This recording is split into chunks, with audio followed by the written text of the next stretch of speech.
Hello, hello, and welcome back to the Business First Creatives podcast. Today is a first, y'all. I am going to interview my good friend Tenley Clark, and we are not really going to talk about business. She is my first guest that I just want to talk about her creativity because it is out of this world. Tenley, welcome to my podcast. How are you today?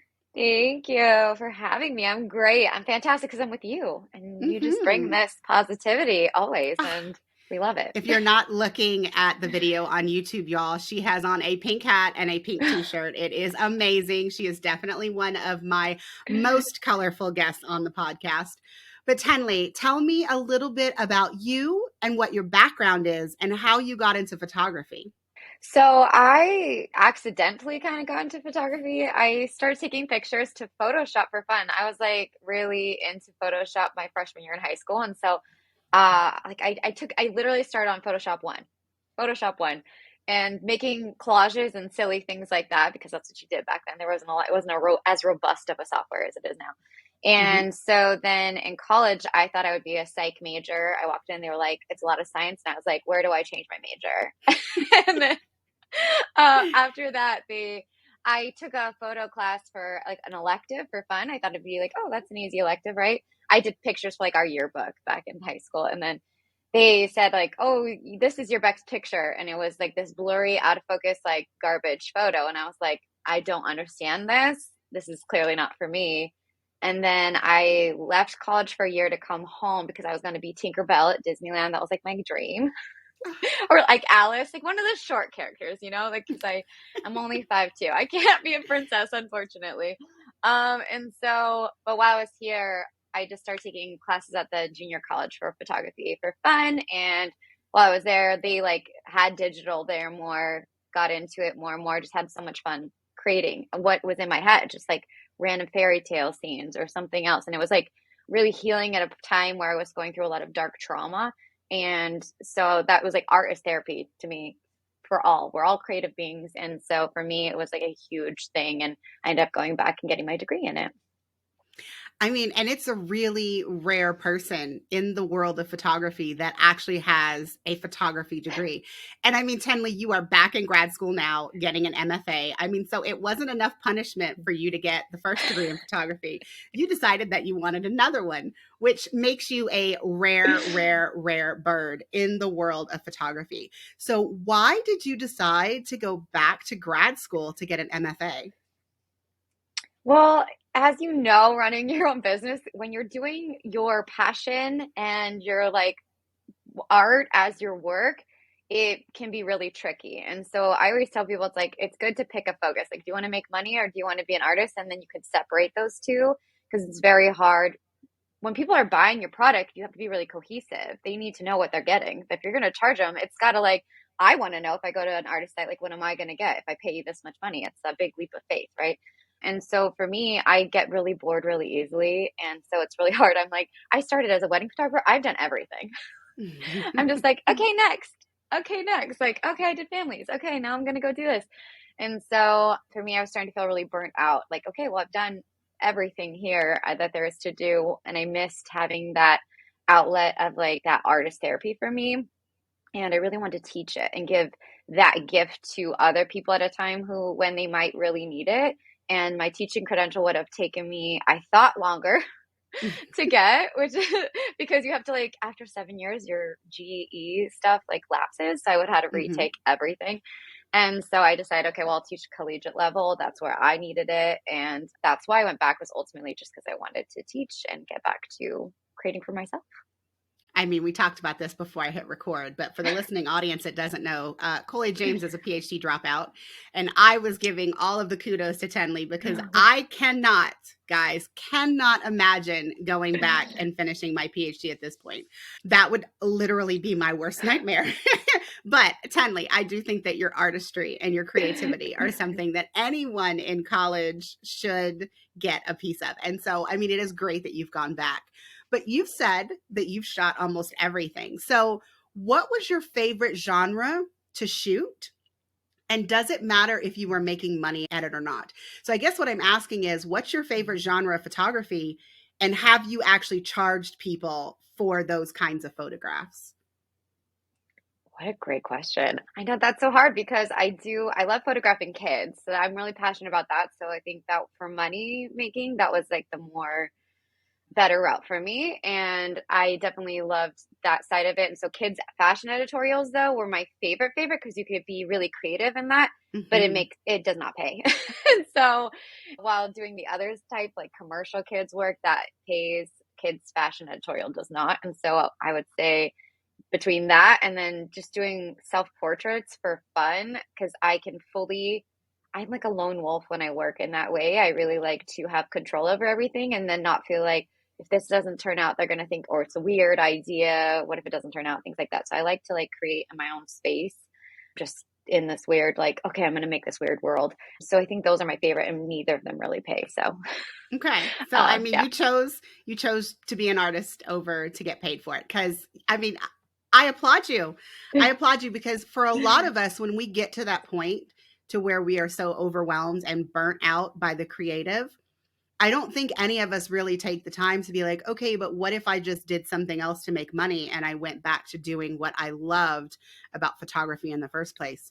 I do think that, that's something that maybe more of us need to consider is that it is a business. And that is why I created this podcast, because I feel like too many people focus on becoming a better artist instead of becoming a better business owner. But I'm mostly talking to the people who want it to be a business.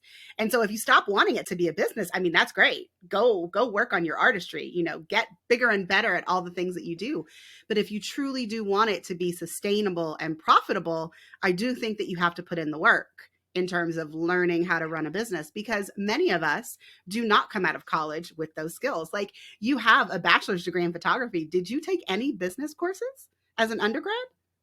They don't even offer them. And in fact, somebody came in, we had a guest speaker one time to talk about, like, we would have guest speakers who would talk about doing it as a business. And one guy came in and said, literally, the only way to make money at this is to do weddings. Like, that was his advice. And so I was like, I guess I have to do weddings. That's literally why I started as a wedding photographer. It's like, okay. Because he's like, there's no money in fashion editorial, which was my original plan. And so yeah, bad business advice. They don't make you take any business courses. So you really are just figuring that whole side out for yourself. And it really is the most important side. When people say, like, oh, I went and got my degree in business, I'm like, you're so smart. That is, the people who are good at business end up being the most successful. It's just true. Talent can only go so far when you are running it as a business. So it's like important to embrace your entrepreneurial spirit, learn that side, deep dive, listen to podcasts, and Mm-hmm. get all the knowledge you can headed in there. Yeah, so my undergrad is actually in mathematics with focus in statistics and mathematics education, but then my minor was business administration. I had absolutely no interest in like running a business when I was an undergrad. I just took the business courses because I thought they were easy. I've always been super fascinated by marketing. Like, I don't think that I ever would have chosen a career. I mean, besides owning my own business, guys, marketing is a very important part of owning your own business. But I think other than that, I would have never chosen like a career that was related to marketing. But I always really loved being in those business classes because I mean, I found them fascinating and they were also easy. I mean, accounting, hello, all of those numbers. I have way more accounting classes than anyone who doesn't do accounting or bookkeeping for a living should. I mean, I have a lot of hours in accounting, guys. But so you didn't get any of that kind of business advice when you were an undergrad. And then how long were you in business before you took this break to go back to your creativity? Oh, over a decade. So just really pushing and grinding. It is really hard being an entrepreneur. I do feel like there is a certain personality or spirit that you need to have to excel in that side of the world. And it just wasn't for me. And it felt like I was constantly trying to push something that didn't feel authentic to me and that I didn't want to do. I don't want to hunt people down for money. I didn't want to charge. It was so hard for and I could get there and I got there and it was fine and I was running a successful business. But I feel like I manifested the job I have now. I just was like, I am so tired. I just want to work for one company where I could focus on the marketing and along with the photos and the branding and do graphic design. And then lo and behold, one of my commercial clients literally calls me up and they're like, hey, we have this marketing director position. And I was like, well, my degree's in photography. So Why are you calling me? Because, I'd worked with them freelance as a photographer, but when we went over what the job would entail and everything, I was like, actually, this would be quite amazing. And it has been. And I really love it because I still get to do photography as my job, but for one client. And along with that, I get to like really deep dive, like you're saying, into the marketing stuff, which is really fun. But it really took me a long time to get to that, like, but I was burnt out every year. I don't know if you guys, how many people out there feel that, but it's like every fall at the end of it, you Hmm. hit December and you're like, never again. And You're then you like, I'm get to just January, in January, you make your vision boards, right? And you're like, okay, I got this. But yeah. so you only allow yourself 1 month to wallow in your, oh my God, I'm never doing this again. And then by January, I mean, and it's funny because, I'm taking less photography clients now, but when people would ask me about my busiest month, I would always be like, oh, December's really busy for me. And they were like, what? I was like, I don't know, between babies and people wanting the kind of holiday sessions that I offered, which is let me come into your house, let's trim your tree, let's wrap presents. I mean, it's not, ooh, let's go take portraits outside. It's definitely not what I do. But I mean, if I looked at the number of clients that I booked every month, I mean, December was always really high. But then in January, it didn't typically let up because I was still doing in home newborns. And so, honestly, like the slowest part of my business was often the beginning of fall, which is, of course, the opposite of like every other family photographer. I know I feel weird even saying that out loud, but also I have been really good in all of the almost 11 years that I've been in business. I take off the second half of July, almost the entire month of August. So it's like almost 6 weeks total. And the only people that I've ever let sneak in are my returning clients that have babies. So like one year I had a returning client whose their kid's first birthday was on my husband's birthday. That's when the party was. And I was like, okay, James, listen, I love you, but I'm going to sneak off for like 2 hours and just run and photograph this and I'll be right back. But I do 100% never work on my birthday. That is just a line that I will not cross. I will never work on Chloe's birthday. James' birthday, clearly, as you can see, that was negotiable. But I mean, I always take that off. So that might also be why I've never really felt burnt out by fall because I would just be off of like a good solid 3 to 6 week break where I mean, because I always wanted to be there for when Chloe started her first day of school and like all of our birthdays, because all of our birthdays are within 2 weeks. And so we usually like we take a vacation or like this year we're all going to Disneyland Tenley for an entire week. So I mean, we Yes. get to do things like that because all of our birthdays are together. But that aside, so I feel like we've been talking a lot about business, even though I promised people we weren't going to talk about business. Tenley, let's talk about these awesome self portraits that you make. I mean, I'm scrolling on my Instagram feed, and even if I didn't recognize your beautiful face and your super bright blonde hair, like I would know that it was a photo by you because you have a certain creative technique that I am just in awe of. Like the colors are just amazing. So, how is it that you get, like, when you're planning? Well, first of all, do you plan your self portraits? Like, what gives you the creative spark to be like, oh, I'm totally going to photograph this as a self portrait? I have like always had a really weird brain. I think maybe you dealt with this too, but growing up really good at math and really good student, straight A's, I was always put in the bucket of not being non-creative and told that wasn't my strength. It's like you're an athlete and you're really smart and in math. And so they put me like in math and science accelerators and things. And so, but the second I opened those doors to say like I am creative and somebody said that back to me, that's like really all it took is somebody believing in me. And then after that, it's like my brain's just really weird. Like I dream ideas, they just come to me. And so I think inspiration has never been something I've struggled with as much as the time to create all the ideas that I have. Yeah. So I'm just like a nope. I'm a list maker. I love it. So I keep lists and lists and lists. So I have notebooks filled with ideas, and sometimes they take me years to make. I just made a cinematograph that I had this weird TV in my house that I painted pink for 2 years, and and a salon chair I saw that in one. my carport. Hmm. So it's just ideas are really easy for me. It's just getting the time to implement them. I always feel bad saying that, but I feel inspired by everything. But I do think if it's like a muscle you work where it's like if you're constantly looking for it and open for inspiration, it will find you. So I just kind of know I want to make this. And I know that I'm going to butcher this, so I apologize. You got a Sony grant. Tell me the name so that I don't say it wrong.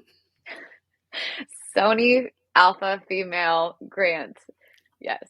Okay, so tell me about your process of applying for that. I mean, were you scared shitless? Because I would be. I don't know that I would actually have, like, I don't know that I would be able to fill it out and actually hit send. So tell me about applying for that grant. How did you find it? How did you decide what images you were going to submit? Like, I'm thinking, I mean, my heart is racing really fast right now thinking about submitting for something like that. But you did it and you got it because you are amazing. But tell me about it. Honestly, I had been letting fear hold me back for so long. And I remember being at a Photo Native, and the closing talk was by Sam Kelly. And she gave this most beautiful speech about fear and not letting it hold you back. And I was like, I remember sitting there, and then we went to see Greatest Showman, which is my new favorite movie. And I was with Miriam Selassie from Hi and Hello, and my friend Kim, and I just was like, I'm done. I don't want to like let fear hold me back anymore. So I'm just gonna hit submit even when it's hard. And after that, like I submitted for conferences, and I never thought I'd ever be chosen to speak. And and then somehow I was.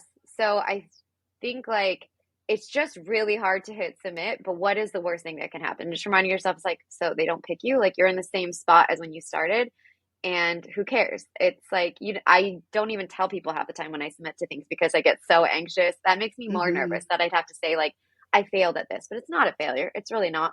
Failure is like a part of the process of growing and being able to succeed. You can't succeed if you don't try.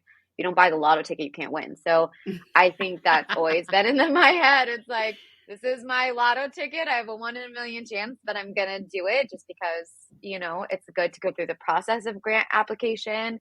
It's a pretty thorough process. And then months went by and I didn't hear anything. And I was like, okay, well, oh well, and you could resubmit every month. But I was like, that was hard. That was hard the first time. And then I got the call. So That's awesome.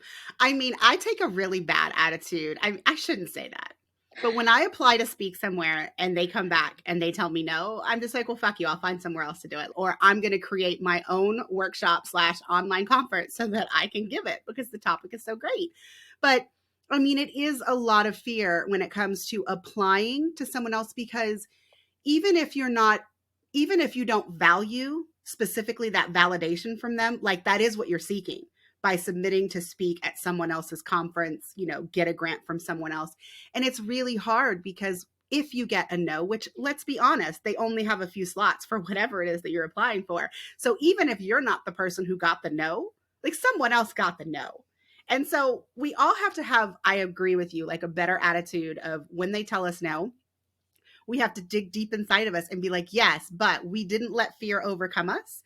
We hit submit, and that in itself is worth celebrating. absolutely. And can we all just have your attitude about everything? I want that boss energy where I'm like, it's amazing. I'm still going to do it. Screw you. You're missing out. Well, you literally know that. I mean, way back in the day, that's how I created my first online course. I asked to teach it somewhere and they said no. And I was like, well, fuck it. I'll just teach it on my own then. And then for 4 years, I taught a very successful online course, which sold out like every time. And then I stopped selling it only because at that point, documentary family photography was so new that there just weren't that many people teaching it.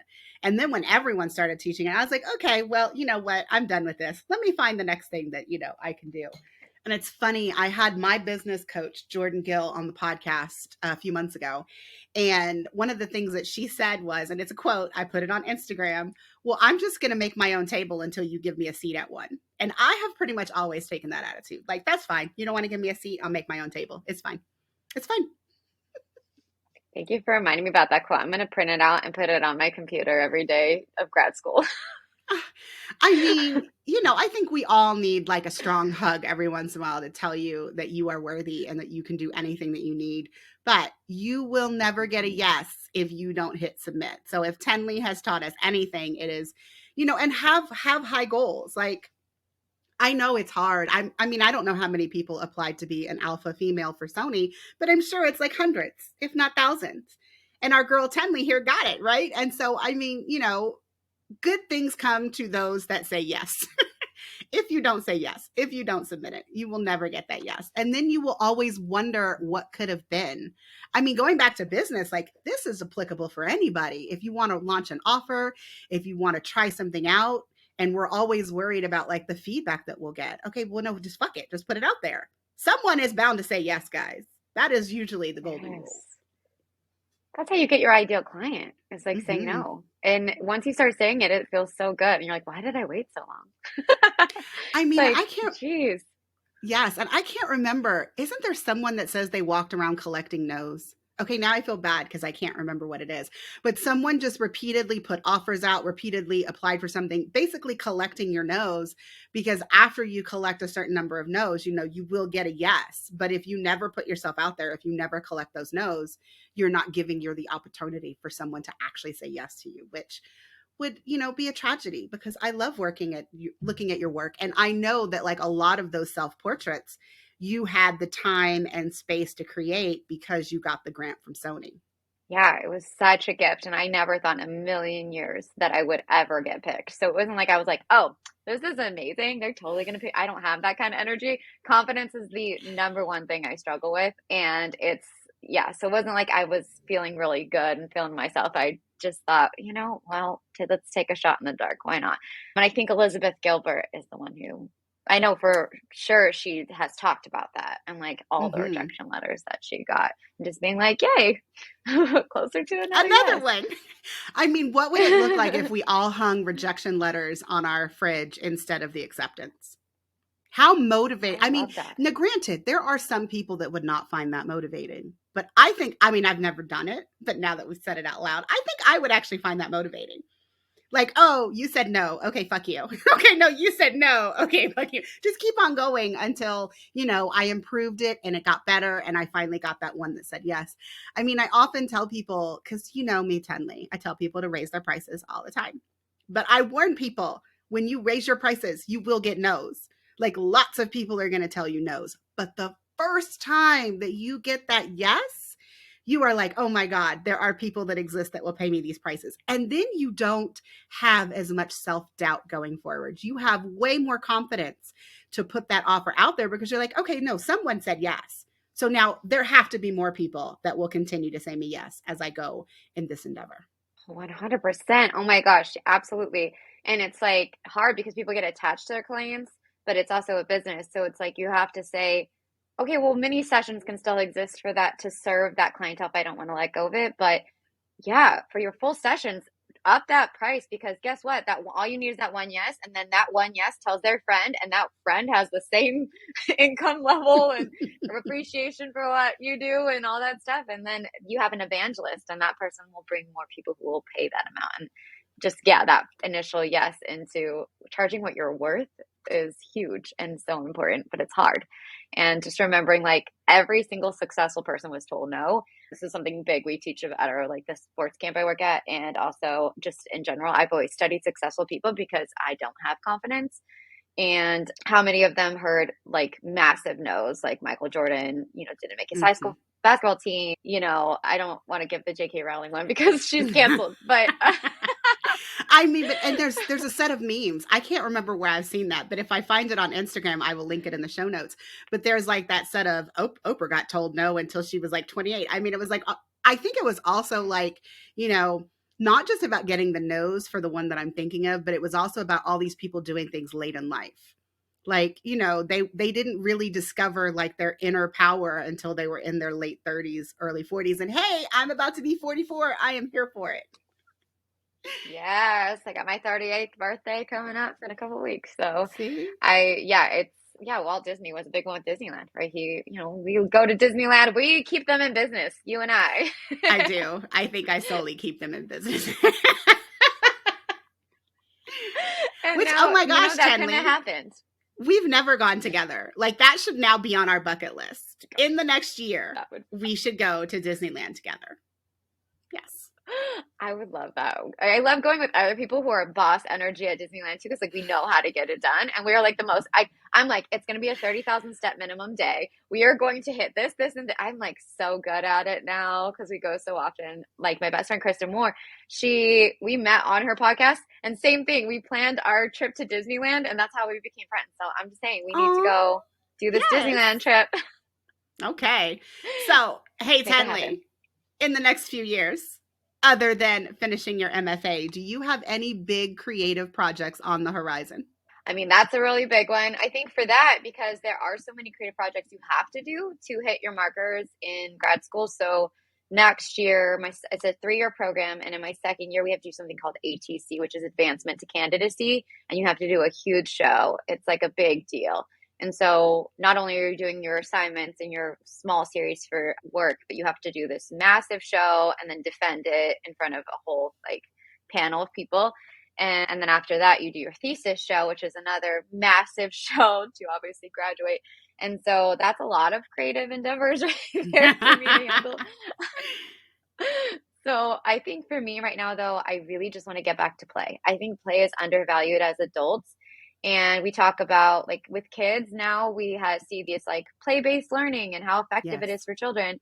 And yet adults don't do it. And so for me, I want to get this summer, like to take it off of grad school and just focus on playing and like being like, okay, I'm going to add embroidery to this and I'm going to throw some paint on this one. And I might run this one over with my car. I like, just having fun with art and like getting back to a place where it's like not for other people. Cause I think it's important even for anyone in business, no matter where you are, to create for yourself and just create for fun, not create for Instagram, not create for anything else otherwise you will get burnout. You have to remind yourself, I love this. I chose this. Mm-hmm. Let's keep loving it. Create for yourself. That's going to be the name of this podcast. All right, Tenley, if people want to find out more about you and follow all of your creative endeavors, where can they find you on the internet? Well, tenleyclark.com and at Tenley Clark on Instagram and everywhere else, basically. Okay. Tenley, thank you so much for coming on my podcast. Guys, that's the end of this because I'm about to plan a trip to Disneyland with Tenley. Thanks for tuning in. See you next time.